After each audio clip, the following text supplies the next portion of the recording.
Эфир абхазского телевидения продолжается. Вы смотрите информационный выпуск Амшекшара. Здравствуйте. Второй тур выборов президента Республики Абхазия состоится уже 8 сентября. На пост главы государства претендуют два кандидата – Рауль Хаджимба и Алхаз Квициня. Кандидаты в президенты Республики Абхазия уже приглашены на дебаты в прямом эфире на нашем телеканале. Подробнее расскажет шеф-редактор службы общественно-политического вещания Георгий Берзеня. Первый тур выборов президента Республики Абхазия прошел и завершились предвыборные проекты АГТРК. В течение 21 дня мы практически ежедневно вещали в прямом эфире и провели за это время 31 эфир. Сейчас вся страна в ожидании второго тура, в который прошли два кандидата – Рауль Хаджимба и Алхаз Квициня. Буквально со второго дня после выборов к нам поступают вопросы о том, будут ли дебаты. Руководство АГТРК, отвечая на запросы телезрителей, решило организовать дебаты, и сегодня мы уже разослали наше приглашение в штабы обоих кандидатов. Хотим отметить, что дебаты могут состояться только при условии участия обоих кандидатов. Точная дата пока обсуждается, и в ближайшие дни мы сообщим о ней. Центр избирком сообщил, что повторное голосование по выборам президента Республики Абхазия состоится 8 сентября. В эти дни министр экономики Абхазии Адгур Ардзинба прибывает с рабочим визитом в Сирийской Арабской Республике. Делегация Министерства экономики Абхазии по приглашению сирийской стороны приняла участие в 61-й международной дамасской ярмарке.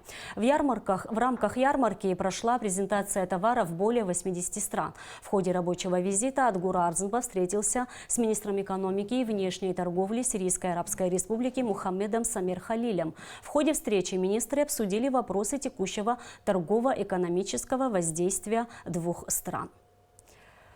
Совсем скоро во всех школах республики начнется новый учебный год. Однако учащиеся второй Сухумской школы смогут вернуться в родную школу только в октябре.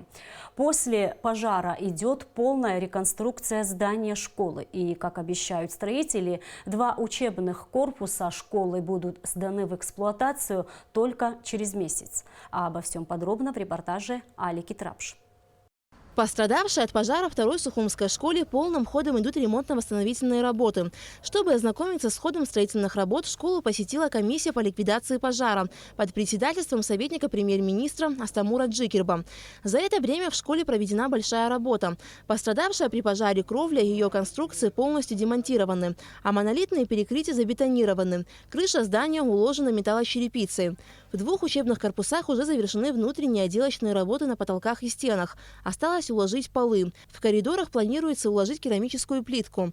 Практически во всех классах старые двери будут заменены на новые. Что касается административного корпуса здания школы, то здесь проведение внутренних отделочных работ отложено на некоторое время. Единственная проблема, на мой взгляд, это недостаточная степень высыхания стен. Поэтому этого корпуса старого. Поэтому, честно говоря, и не хотелось бы делать поспешный какой-то ремонт, чтобы потом это все вылезло боком. Поэтому я думаю, что сроки запуска надо будет немножко отодвинуть, выждать полного высыхания. И там, где возможно, мы делаем все, что возможно, а там, где стены сырые, надо будет подождать. Кроме того, в школе будет восстановлена поврежденная после пожара система отопления. Также здесь будут установлены системы видеонаблюдения, дымоудаления и пожаротушения. Здесь будет пожарооповещение по всем комнатам, классам и всем этим самым подсобным помещениям. А наверху будет помимо пожарооповещения еще пожаротушение. При наличии дымозадымления и все, клапан раскрывается и выбрасывается по территории порошок, который тушит этот пожар. Проект нормальный, наши эксперты просмотрели, никаких замечаний к проекту не было. Сейчас вопрос технадзора, чтобы все эти работы были сделаны согласно проекту. Все средства на ремонтно-восстановительные работы во второй Сухумской школе выделены из резервного фонда президента Абхазии. Общая смета на всю школу – это замена крыши, замена бетонных перекрытий, полный капитальный ремонт всей школы, новое оснащение полностью мебелью, замена внутренних дверей, полов, стен, отопление, система видеонаблюдения, система пожаротушения и дымоудаления. Все это составляет 72 миллиона рублей. В частности, непосредственно, я знаю, много вопросов было по этому поводу, непосредственно сметная стоимость на замену всей крыши в этой школе составляет чуть более 5 миллионов рублей. Председатель комиссии по ликвидации последствий пожара во второй средней школе Астамур Джикерба в целом дал хорошую оценку ходу ремонтно-восстановительных работ в школе. Работа комиссии будет завершена ровно тогда, когда будет объект введен в эксплуатацию. То есть хотелось, и, наверное, задача будет такая и у комиссии, да, не доводить, что мы в конце строителям говорили о том, что надо что-то переделать. Мы регулярно, там, практически еженедельно мониторим.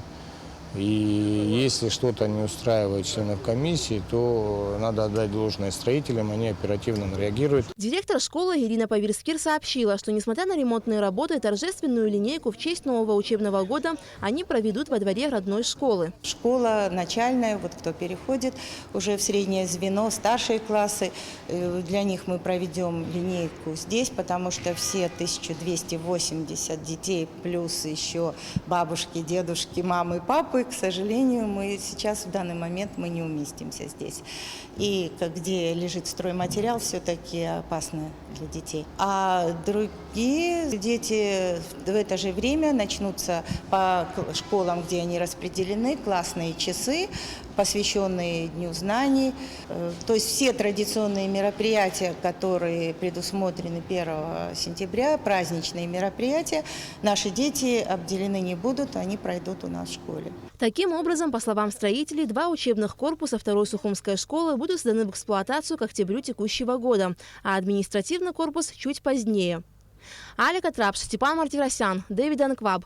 Абхазское телевидение.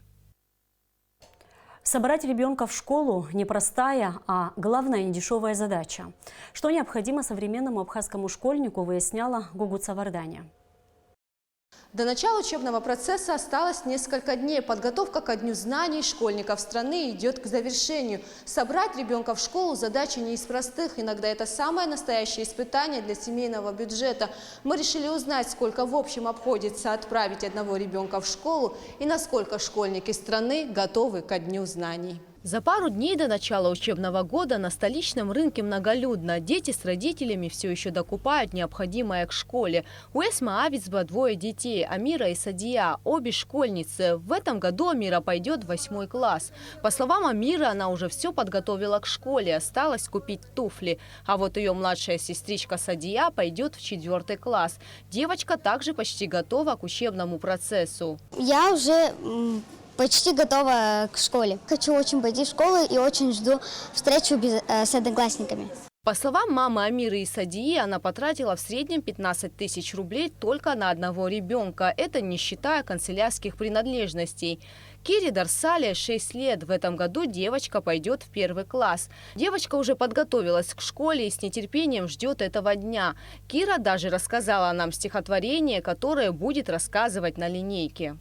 Скоро в школу мы пойдем и портфель с собой возьмем. Книжки, ручки, карандаш мы в портфель положим наш. Будем мы читать, писать и учиться все на 5.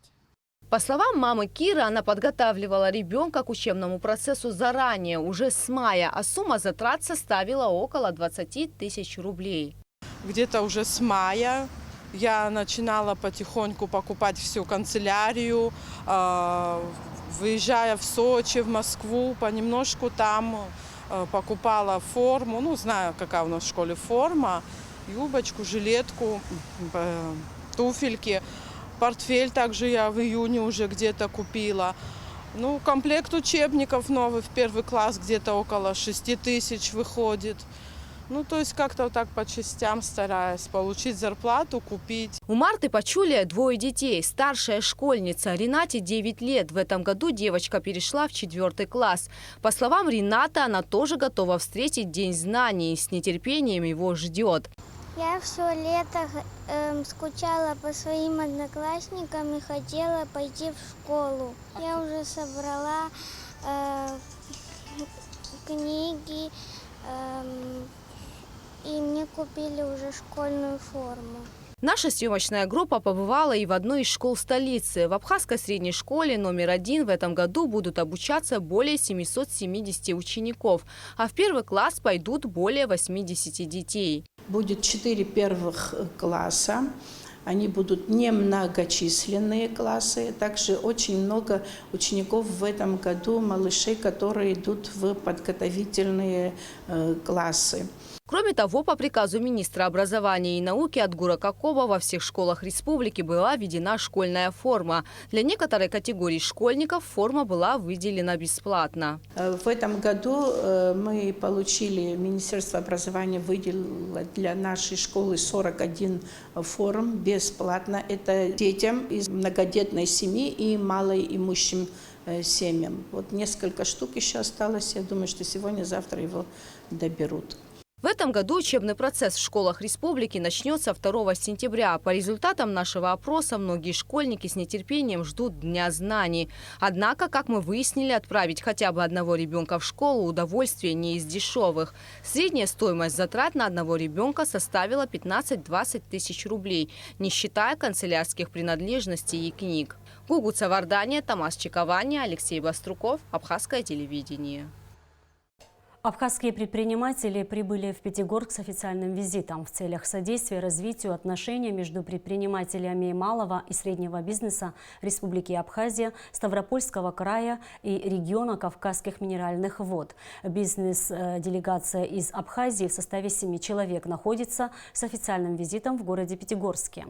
Делегацию возглавляет специалист управления внешних связей и инвестиций Торгово-промышленной палаты Республики Абхазия Херсон Симоня.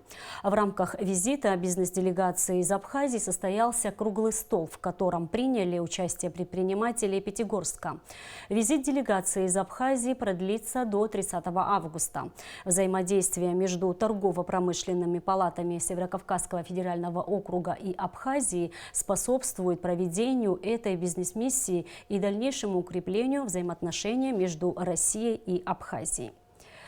Предпремьерный показ фильма «Бача» режиссера Атанны Агарба состоялся в стенах Абхазского драматического театра.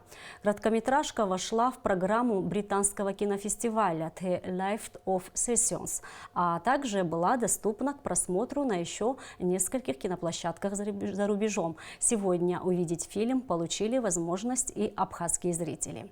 А сейчас о погоде.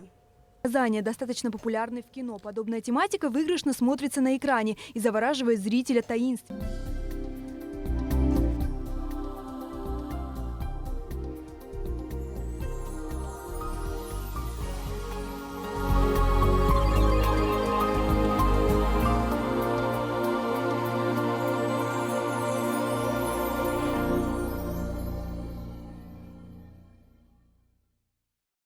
Предпремьерный показ фильма «Бача» режиссера Атанны Агарба состоялся в стенах Абхазского драматического театра. Короткометражка вошла в программу британского кинофестиваля «The Life of Sessions», а также была доступна к просмотру на еще нескольких киноплощадках за рубежом. Сегодня увидеть фильм получили возможность и абхазские зрители. Миф